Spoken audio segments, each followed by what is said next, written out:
سلام، وقت شما بخیر. به مجموعه خبری امروز از اداره تحقیقاتی و نشراتی روج خوش آمدید. در آغاز سرخط خبرها: بازدید مولوی محمد یعقوب مجاهد وزیر دفاع طی سفرش به زون شمال شرق از ولسوالی‌های بدخشان، اعلان برگزاری نماز جنازه و تدفین عبدالاحد مومند پیلوت و فضانورد افغان طی مراسم رسمی در شهر کابل، و ترامپ گفته که به مراسم تشییع جنازه رهبر پیشین ایران حمله نخواهد کرد. امروز یکشنبه 14 ماه سرطان سال 1405 خورشیدی. در ادامه مشروع خبرها: مولوی محمد یعقوب مجاهد وزیر دفاع طی سفرش به زون شمال شرق از ولسوالی‌های کران و منجان، زیباک، واخان و پامیر ولایت بدخشان دیدن کرده است. وزارت دفاع ملی میگوید که مولوی محمد یعقوب مجاهد در این سفر از مناطق سرحدی مهم و استراتژیک افغانستان که در مجاورت چین، تاجیکستان و خط فرضی دیورند قرار دارد نیز بازدید کرده است.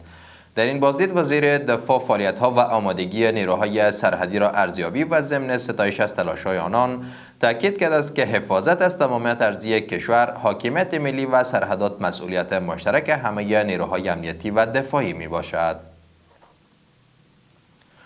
نماز جنازه و تدفین عبدالاحد مومند پیلوت و فضانورد افغان طی مراسم رسمی در شهر کابل برگزار می شود. پیکر مرحوم عبدالاحد مومند به درخواست خانواده‌اش با همکاری وزارت امور خارجه، وزارت دفاع و ترانسپورت و هوانوردی فردا دوشنبه 15 سرطان از شهر مونش آلمان به کابل منتقل خواهد شد.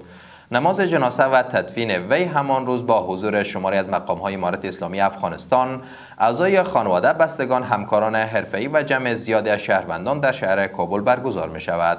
مرحوم عبدالاحد مومند پیلوت و فضانورد افغان در شهر آشتوگارت آلمان درگذشت. وزارت شهرسازی و مسکن میگوید که کار عملی خط‌اندازی سرک‌ها برای تطبیق پلان تفصیلی در بخش سوم شهرک احمد شاهی در شهر لشکرگاه در ولایت هلمند آغاز شده است. به گفته این وزارت پس از تکمیل این مرحله روند توزیع نمرات رهایشی برای مستحقین مطابق قانون آغاز خواهد شد. و در آخرین خبر، دونالد ترامپ رئیس جمهور آمریکا اعلام کرده که در جریان مراسم 7 روزه تشییع رهبر مذهبی پیشین ایران هیچ درگیری نظامی میان دو کشور رخ نخواهد داد و مذاکرات واشنگتن و تهران پس از پایان این مراسم از سر گرفته می شود. در همین حال رئیس جمهور ترکیه نیز تاکید کرده که به رژیم اسرائیل نباید اجازه داده شود تا توافق میان آمریکا و ایران را برهم بزند. جهان سپاس از توجه و همراهیتان. برای تازه‌ترین های افغانستان، منطقه و جهان ما را در شبکه‌های اجتماعی دنبال نمایید.